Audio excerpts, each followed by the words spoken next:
ಕಲ್ಯಾಣ ಕರ್ನಾಟಕದ ಪ್ರವಾಸವನ್ನು ನಾವು ಹಮ್ಮಿಕೊಂಡಿದ್ದೇವೆ. ಸಂಘಟನಾತ್ಮಕವಾಗಿರ್ತಕ್ಕಂಥ ಪ್ರವಾಸ.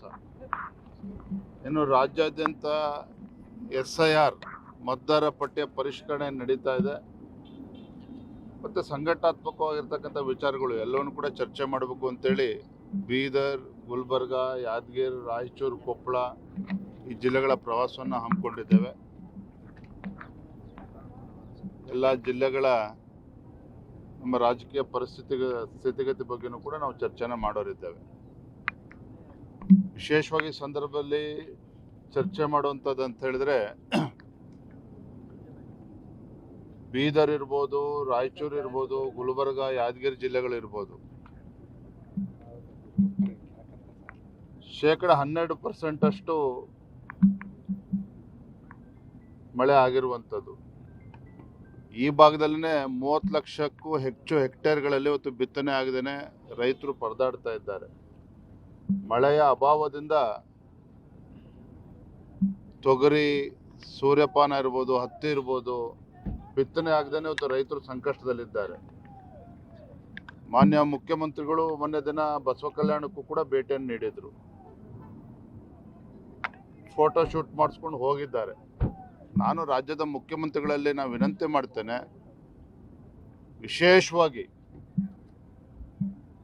ಉತ್ತರ ಕರ್ನಾಟಕದ ರೈತರು, ಕಲ್ಯಾಣ ಕರ್ನಾಟಕದ ರೈತರು ಸಂಕಷ್ಟದಲ್ಲಿರುವಂಥ ಸಂದರ್ಭದಲ್ಲಿ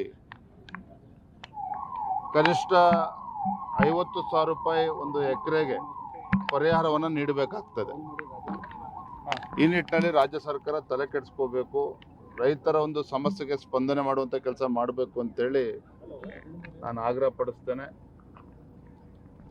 ಮೊನ್ನೆ ಬಸವ ಕಲ್ಯಾಣ ಕೂಡ ಭೇಟಿಯನ್ನು ನೀಡಿದಾಗ ಉಳಿದಿರ್ತಕ್ಕಂಥ ಹಣವನ್ನು ಬಿಡುಗಡೆ ಮಾಡ್ತೇನೆ ಬಸವ ಕಲ್ಯಾಣದ ಅಭಿವೃದ್ಧಿ ದೃಷ್ಟಿಯಿಂದ ಅಂತ ಹೇಳಿದ್ದಾರೆ.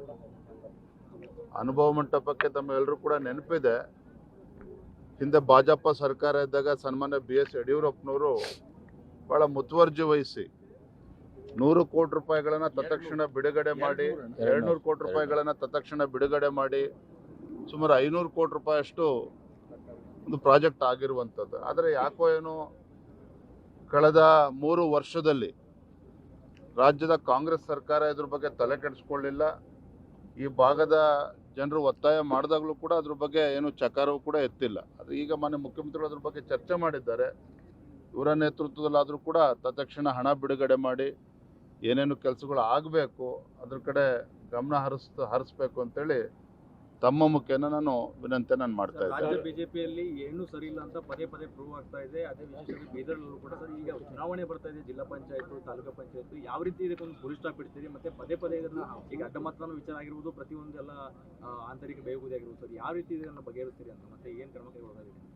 ಬೀದರ್ ಭಾರತೀಯ ಜನತಾ ಪಾರ್ಟಿ ಬೀದರ್ ಜಿಲ್ಲೆಯಲ್ಲಿ ಏನಾದ್ರು ಸಮಸ್ಯೆ ಆದರೆ ಅವತ್ತು ಕೋರ್ ಕಮಿಟಿಗೆ ಕೂಡ ಕರೆದಿದ್ದೇನೆ. ಕೋರ್ ಕಮಿಟಿಗೆ ಕೂಡ ಚರ್ಚೆ ಮಾಡ್ತೇನೆ. ಏನೋ ಸಮಸ್ಯೆ ಇದ್ರೂ ಕೂಡ ಅದನ್ನು ಬಗೆಹರಿಸ್ತೇನೆ. ಸರ್, ಬೀದರ್ನಲ್ಲಿ ಈಗ ಸಾಕಷ್ಟು ಸಮಸ್ಯೆಗಳಿದೆ ಸರ್. ರೈತರ ಪರವಾಗಿ ಬಿಜೆಪಿ ವಿರೋಧ ಪಕ್ಷವಾಗಿ ಯಾವುದೇ ರೀತಿ ಧ್ವನಿ ಎತ್ತಲ್ಲ. 4 ಜನ ಶಾಸಕರಿದ್ದಾರೆ, ಇದ್ರೂ ಕೂಡ ಕಾಂಗ್ರೆಸ್ ಜೊತೆಗೆ ಹೊಂದಾಣಿಕೆ ಮಾಡ್ತಾ ಇದ್ದಾರೆ ಅಂತ 3 ವರ್ಷದಿಂದ ಗಂಭೀರ ಆರೋಪ ಇದೆ ಸರ್. ಏನ್ ಹೇಳ್ತೀರಿ ಸರ್ ಈ ಬಗ್ಗೆ ಚರ್ಚೆ ಆಗುವಂತ ಸಾಧ್ಯತೆ ಇದೆ ಸರ್? ಇವೆಲ್ಲವೂ ಕೂಡ ನಾವು ಕೋರ್ ಕಮಿಟಿಯಲ್ಲಿ ಚರ್ಚೆ ಮಾಡ್ತೇವೆ. ಆ ರೀತಿ ಪ್ರಶ್ನೆನೇ ಇಲ್ಲ. ನಮ್ದು ಯಾವುದೇ ಶಾಸಕರು ಕಾಂಗ್ರೆಸ್ ಜೊತೆ ಹೊಂದಾಣಿಕೆ ಮತ್ತೊಂದು ಪ್ರಶ್ನೆ ಇಲ್ಲ. ಇವತ್ತು ಇವೆಲ್ಲವೂ ಕೂಡ ಚರ್ಚೆ ಮಾಡಿ ರೈತರ ಸಮಸ್ಯೆಗೆ ಭಾರತೀಯ ಜನತಾ ಪಾರ್ಟಿ ಯಾವ ರೀತಿ ಸ್ಪಂದನೆ ಮಾಡಬೇಕು, ಜಿಲ್ಲಾ ನಾಯಕರುಗಳು ಯಾವ ರೀತಿ ಸ್ಪಂದನೆ ಮಾಡಬೇಕು, ಎಲ್ಲವನ್ನೂ ಕೂಡ ನಾವು ಚರ್ಚೆ ಮಾಡ್ತೇವೆ.